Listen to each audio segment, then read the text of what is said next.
In this video, I will tell you about the polygon tool of AutoCAD. So a polygon is simply a closed geometry which is made up of a minimum of 3 line segments and a maximum of infinite number of line segments. So technically a circle is the largest polygon with infinite number of sides, and a triangle is a smallest polygon with 3 sides. So in AutoCAD, you can make a polygon with a minimum of 3 sides, which is a triangle, and a maximum of 1024 sides. And I guess 1024 side is more than enough for making any kind of polygon in AutoCAD. So we can start making polygon from the tool here on the draw panel. So when you expand the flyout, you'll see this polygon tool here. Now, after starting the polygon tool, you'll see on the command line, we have an option here, which says we need to enter number of sides. So you can enter any value between 3 and 1024. So let's enter 5 and press enter. So we are making a pentagon now. And now you need to specify the center of polygon. So click anywhere in the drawing area to specify the center. And now look at the command line. And command line now prompts you to choose one of the options, either inscribed in a circle or circumscribed about a circle.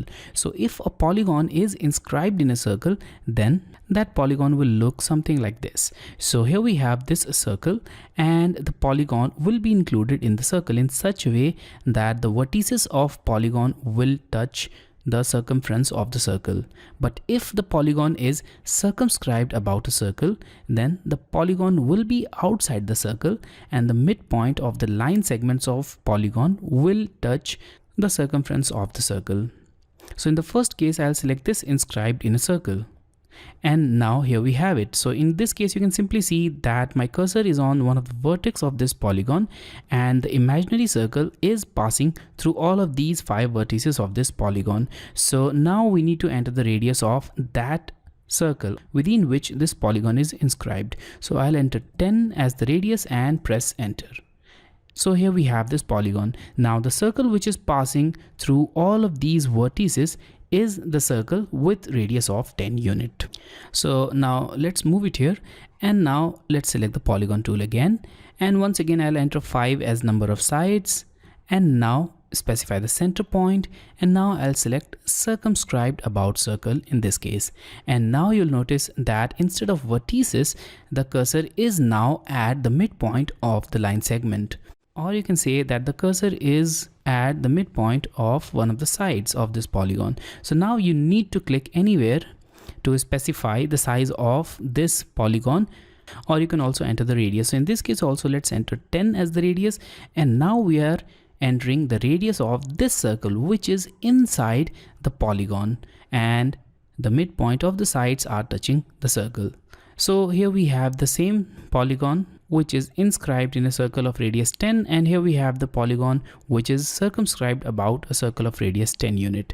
So we have one more method of making the polygon, and using that method you can make a polygon with a known value of its side length.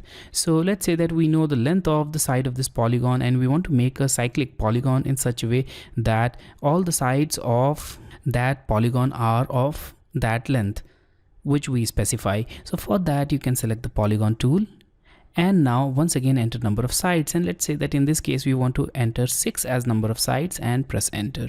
Now specify the center of polygon to make either inscribed or circumscribed polygon, or you can simply click on this edge option, and using this edge option you can make the desired polygon. So now you need to specify the first point of the edge, and now you need to enter the second point of the edge length, and now let's type 10 and press enter.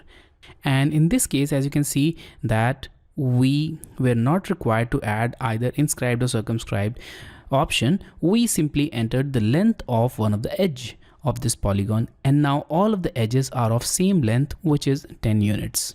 So in this way you can make an inscribed circumscribed polygon, or a polygon with a known value of its edge length.